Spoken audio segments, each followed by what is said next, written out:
I think another problem with social media is that it also sort of trains our minds to believe things are easier than they are.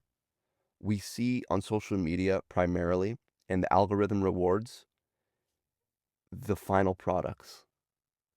So when someone, for example, goes and meditates in the woods for 10 days, we see their summary of their experience, but we don't see the hardships and the absolute intensity that it took for that 10-day meditation retreat or silence or whatever it may have been. Or when someone starts a business or a brand or an artist starts selling their paintings or a musician, anything, we see the sort of end product of all their work while not fully understanding what it took to get there. So I would like to kind of quote this as destination syndrome, where every single reel and every single TikTok you see, maybe 80% of them are by creators that have already posted 100 to 200 reels or whatever pieces of content just to sort of get one that finally hit.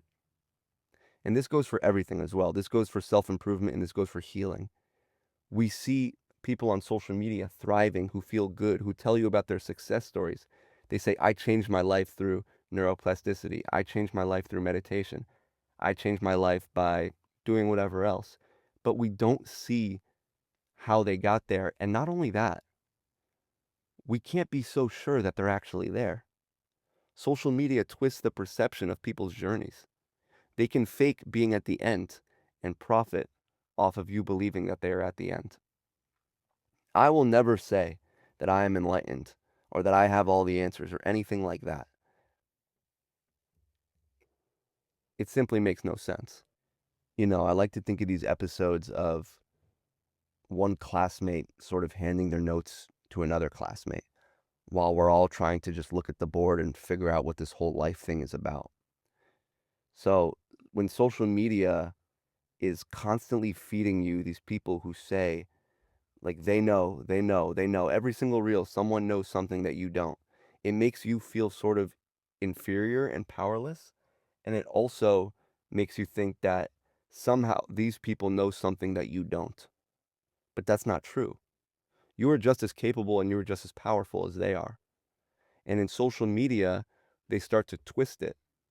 And destination syndrome takes full effect because we only see reel after reel, we only see the final product ever.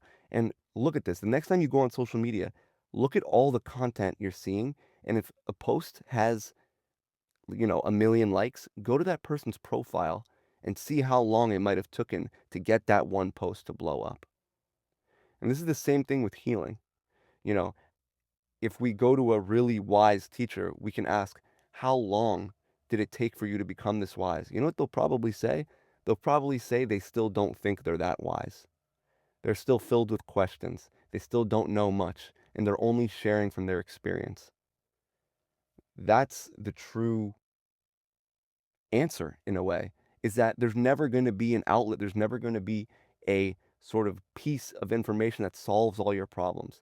And that's what social media is. It's a bunch of, not only is social media the algorithm trying to solve the emotional void problem, people scroll in an effort to distract themselves of the difficult feelings they've been putting off for a while. So that's one element of it. And then, while that paradigm is sort of existing unconsciously, now you have people who are on social media telling you about their success and saying you can do it too, but they're not telling you exactly how to do it. And that's because a lot of the time and a lot of the things in life you have to figure out yourself. That's the key. That's the problem with destination syndrome, is that you have to do a lot of the stuff yourself. You have to find out a lot of the wisdom through your own life experiences. That's why just, sitting at home and looking at social media and expecting that to change your life isn't going to do it. The awareness of all your problems is not going to be the thing that solves your problems. Realistically, it's going to be when you get off of social media and you say, okay, let me just find out for myself. Let me just see if this meditation thing is really worth it. Let me see if this journaling thing is really, let me see if this socializing thing is really worth it. And what you're going to come to find out is you're going to face a lot of difficulties, but in those difficulties, you're actually going to learn. And the wisdom that you gain from those difficulties is going to help you in life.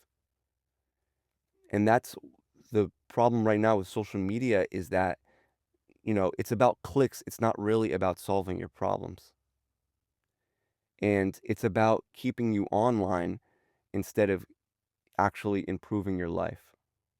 And that's fine. There's nothing wrong with that. If you're on social media and you're just looking to be entertained, that's completely fine. But don't buy into the narrative that for some reason there's people out there in this world that are doing things simply because they are them and you are you and you can't do them. Especially when it comes to gaining a sense of confidence and being satisfied in your life and sort of feeling a sense of purpose. These are things that need to be explored by you. Be your own teacher in a way. Explore these philosophies that you've been pondering for so long. These things you sort of know are good, but you've never really had the sort of motivation or energy to try them. Stop listening to social media and go find out for yourself because reality has its own algorithm. And if you play the game enough, you're going to find out things for yourself that maybe the people on social media don't even know or that they do know and they didn't want to tell you. Sort of destination syndrome is creating, it's not even creating laziness because what it's really creating is a lot of ambitious people with no direction. And it's creating a lot of awareness without a lot of practical solution on how we can actually change our lives. What we first had originally, and what we pretty much still do have, was a lot of people living in their minds and using imagined sort of scenarios, as crazy as it sounds, using imagined scenarios as a sort of filler for real life experiences. And I know it sounds crazy, like, oh, I don't do that, but we all do. Most of us do. And even if we don't think that, all those sort of, imagined expectations of what a situation will be, how many times do you do that compared to actually lived experiences? It's quite shocking. And we'll kind of wake up to it and we'll be like, wow, like that was kind of madness. All of this thinking and now there's a social media aspect to it now. Now we don't have to just think about things. Now we can almost live parasocially through them on social media.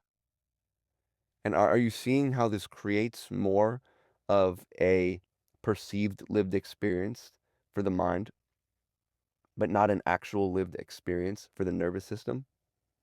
So when you're encountered with the scenarios you see on social media, you don't know how to properly you don't know how to properly behave in them because on social media, the person you're watching has, however many cameras set up and however many people who are being paid to react in a certain way.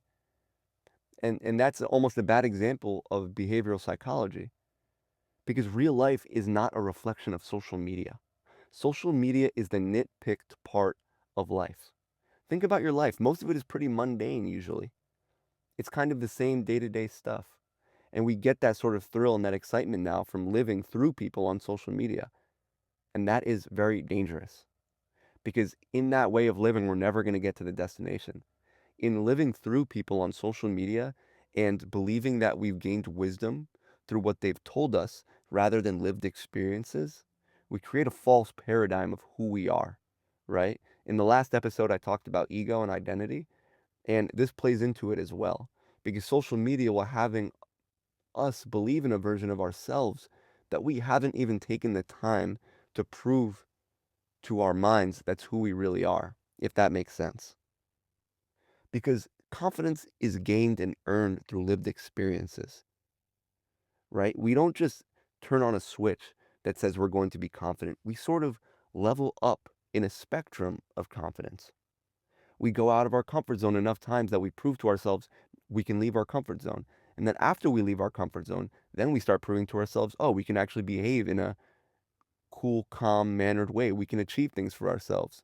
And then we prove to ourselves, oh, over time, I can sort of do these things and they can have a compounding effect on my life.